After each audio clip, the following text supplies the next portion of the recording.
Hello friends, so welcome to the 25th lecture of this course, and in this lecture I will introduce some more properties of beta and gamma functions. So in the past couple of lectures I told about beta functions and gamma function, and then I have taken some identities on these two functions. So let us come across few more properties of these two functions. So before going to those properties, I would like to introduce Euler's constant. So Euler's constant is defined by gamma equals to limit p tending to infinity 1 plus 1 by 2 plus up to 1 by p minus log p, and if we find out the value of this limiting function, then we are getting this value.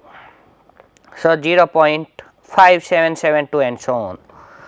So this particular constant is quite important in the theory of special functions. We can relate gamma function also with this particular constant. So for any real number x except on the negative integers, that is a null integer 0, minus 1, minus 2 and so on, we have the infinite product x into e raised to power gamma x, where gamma is the Euler's constant, and then a product of the infinite series where p equals to 1 to infinity 1 plus x upon p. So it will be like 1 plus x by 2, 1 plus x by 3 and so on, e raised to power minus x upon p. So and this particular expression will be equals to 1 upon gamma x. So this relation between the gamma function and Euler's constant was given by Weierstrass. So from this product we see that Euler's constant is deeply related to the gamma function, and the poles are clearly the negative or null integers, as we are not going to define it at 0, minus 1, minus 2 and so on, because these are the poles.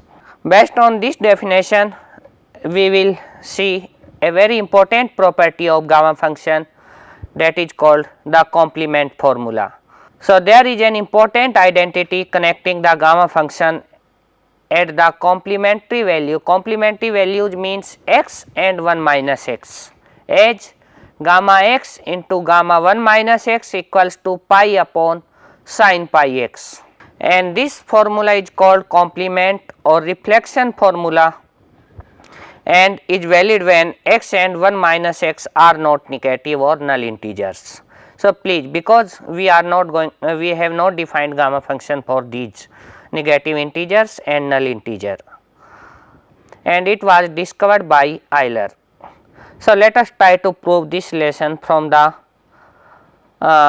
relation between gamma function and Euler's constant. So we know that 1 upon gamma x equals to x into e raised to power gamma x, and then product from p equals to 1 to infinity 1 plus x upon p into e raised to power minus x upon p. Similarly, if I define it for minus x, so 1 upon gamma minus x will be minus x into e raised to power minus gamma x, then p from 1 to infinity,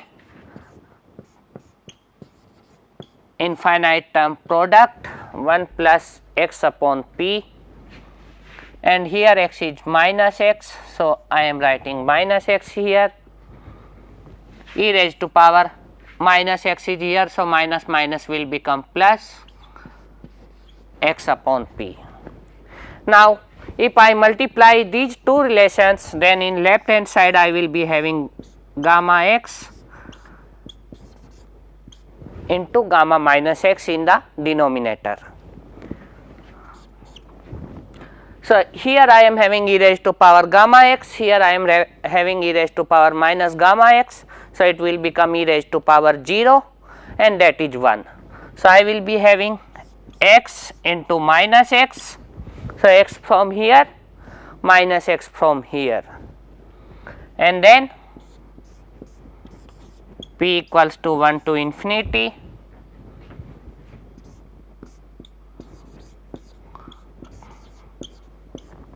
one minus x square upon p square, because here you are having 1 plus x upon p, here 1 minus x upon p. So, 1 plus a into 1 minus a will become 1 minus a square, and then e raised to power minus x upon p into e raised to power x upon p, it will become e raised to power 0, that is 1. So, after multiplying this, we are having this relation. Now, we know that minus x plus 1,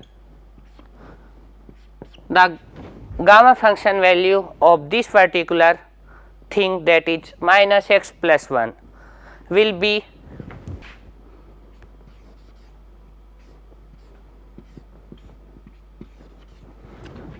minus x into gamma minus x, from the relation that gamma n plus 1 equals to n gamma n. So, the same thing here, n is minus x. So, from here I can write gamma minus x equals to gamma 1 minus x, that is this term, and here please note that 1 minus x is positive, we have assumed it in the beginning, upon minus x. So, substitute this value of gamma minus x in this relation. So, what I will be having, minus x in the numerator upon gamma x, gamma 1 minus x equals to x into minus x. Now, there is a famous relation between this particular infinite product series and sine function, that is pi x p equals to 1 to infinity 1 minus x square upon p square will be sine pi x, and this we can prove. So, what I am having, it means x into this term will be sin pi x upon pi. Now, this I am having p equals to 1 to infinity 1 minus x square upon p square. Now, this will be cancelled out. Now, see this x p equals to 1 to infinity 1 minus x square p square. So, this value I can put from here. So, it will become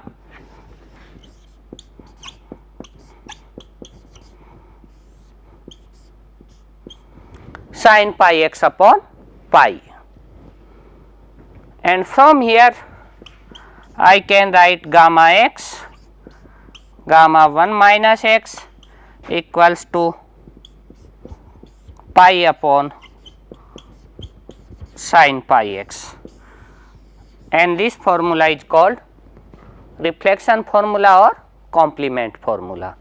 Also, in some references it will be written as pi cosec pi x, which is obvious, 1 upon sin pi x will become cosec pi x.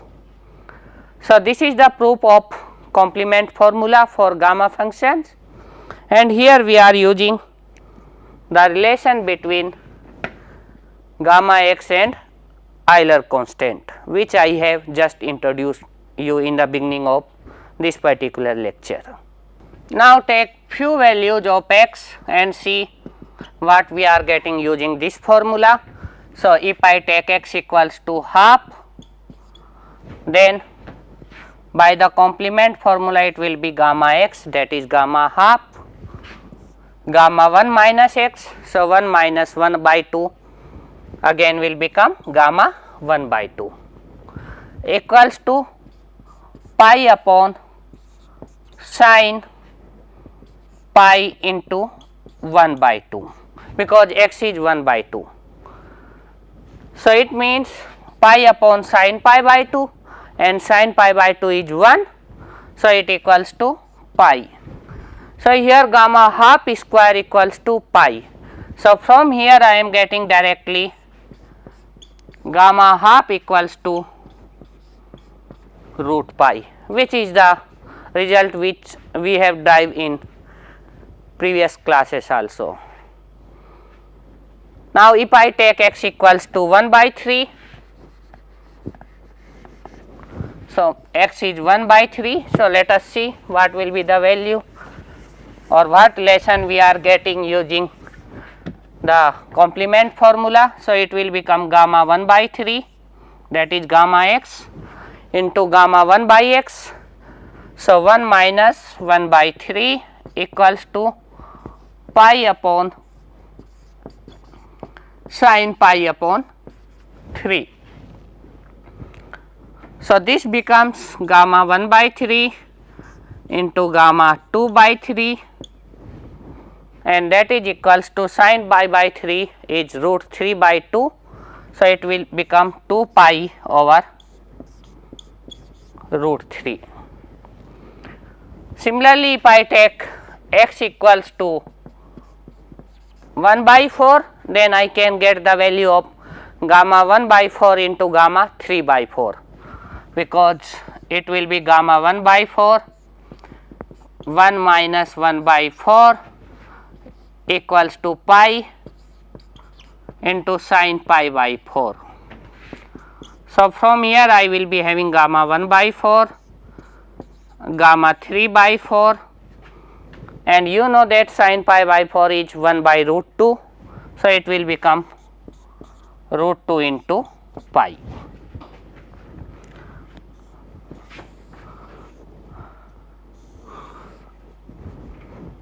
So in this way we can get the value of the gamma functions operating on the complement pair of two numbers, that is x and 1 minus x.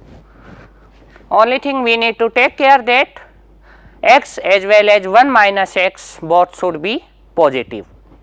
Okay, so our next result is given by Legendre in 1809, that is called duplication formula. So it is given as gamma x into gamma x plus 1 by 2, and product of these two will be root pi upon 2 raised to power 2x minus 1 gamma 2x. So let us try to prove this result also. So result is given as gamma x plus half, and this I need to prove root pi over 2 raised to power 2x minus 1 into gamma 2x.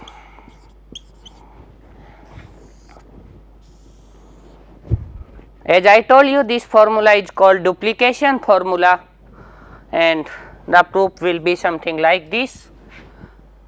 We know that gamma x, or basically I will start with the definition of beta function. So I know that beta of xy equals to gamma x gamma y upon gamma x plus y. So this is the relation between beta and gamma function, and you know that beta xy can be written as 2 times 0 to pi by 2 sin theta raised to power 2x minus 1 cos theta raised to power 2y minus 1 d theta. So this is the famous identity of beta function. Now if we put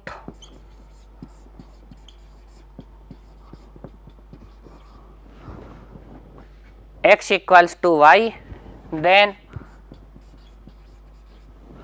this formula I can write as gamma x into gamma x upon gamma x plus x equals to 2, 0 to pi by 2 sin theta raised to power 2x minus 1 cos theta raised to power 2x minus 1 d theta, or this I can write as 2 over 2 raised to power 2x minus 1. So, what I did? I have multiplied and divided this particular right hand side by 2 raised to power 2x minus 1. So, it is coming in denominator, whatever multiplied in numerator will be inside. So, it will become 2 sin theta into cos theta raised to power 2x minus 1, and you know that 2 sin theta cos theta equals to sin 2 theta. So, it will be 0 to pi by 2 sin 2 theta raised to power 2x minus 1 d theta. Now, take 2 theta equals to 1 by 2 minus phi, then this will give you 2 times d theta equals to minus d phi. So, what I will be having gamma x whole square upon gamma 2x equals to, put it here. So, 2 times d theta I will write at minus d phi. So, it will be 1 upon 2 into 2 raised to power x minus 1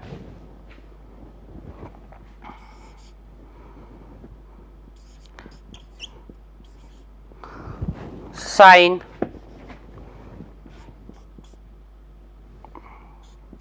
sorry, take it pi by 2 minus phi.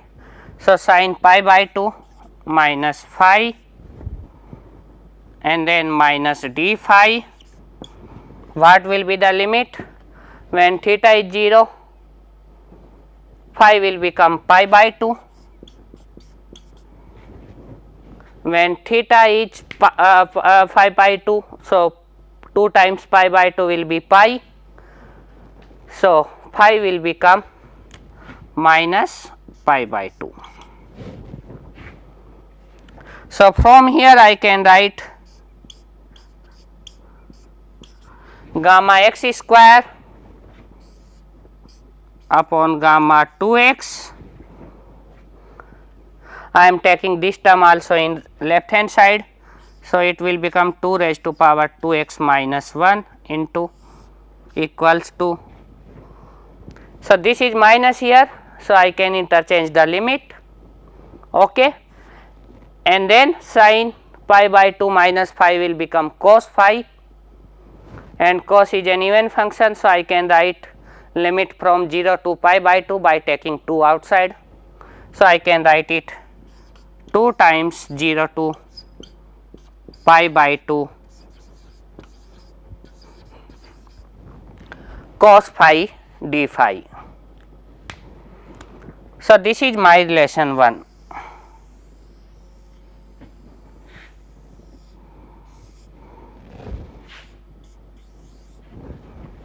Now, we will start from this relation only. Here take y equals to half, because I need some term like gamma x plus half. So, if I take y equals to half, from the denominator I will get x plus half.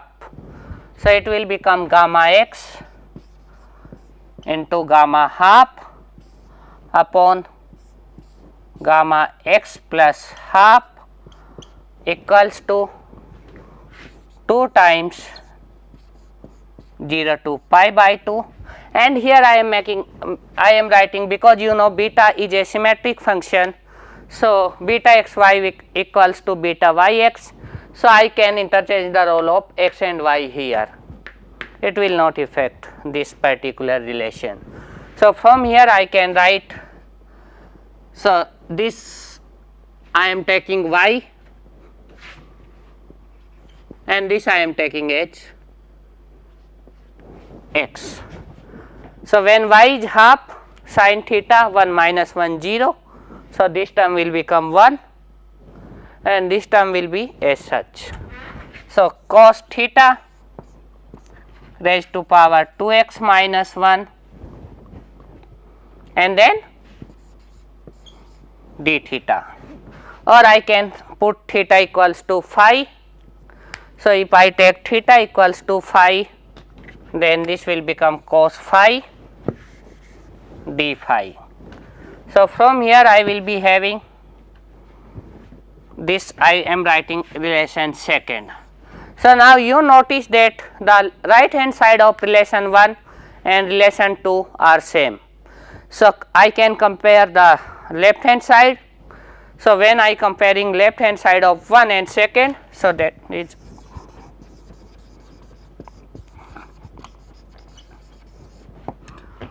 on comparing 1 and 2, we get that is gamma x into gamma half upon gamma x plus half, this equals to left hand side of 1, that is gamma x square into 2 raised to power 2x minus 1 upon gamma 2x. Now, I need to prove this relation.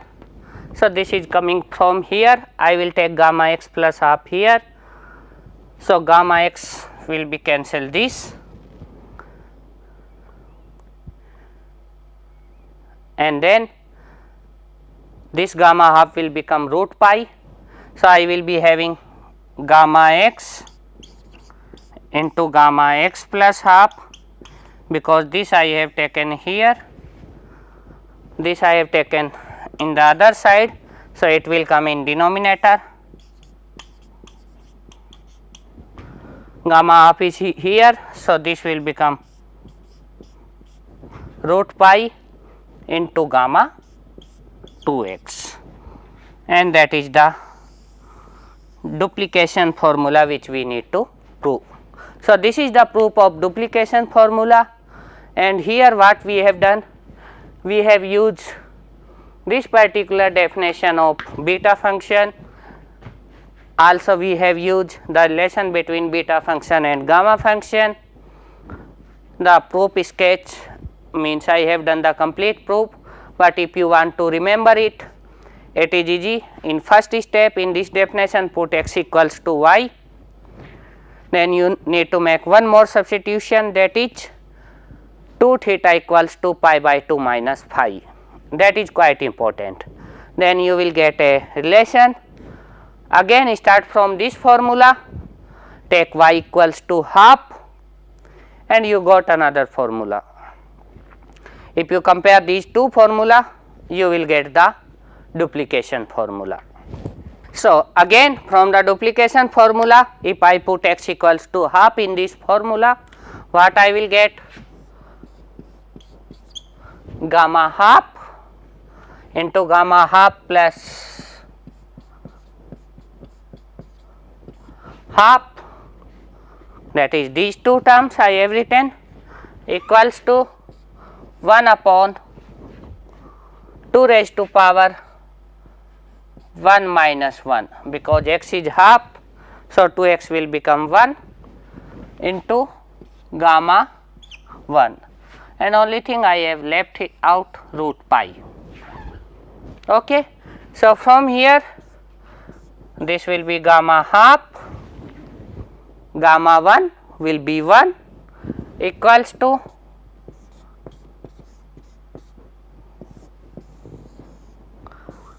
again we got our famous relation that gamma half equals to root pi, and this validates the relation given by the duplication formula. Okay. So, in this lecture we started with the definition of Euler's constant, then we learn a relation between Euler's constant and gamma function. After that, we have seen two important formulas related to gamma function. One is called complement formula and the other one is called duplication formula. We have learned how to prove these two formula and what properties we need to use to obtain the proof of these formulas, and then we have seen in both of the cases that gamma half equals to root pi. In the next lecture, we will take few more properties of beta and gamma functions. We will take few important examples also related to these two functions. So, I will end this lecture here. Thank you very much.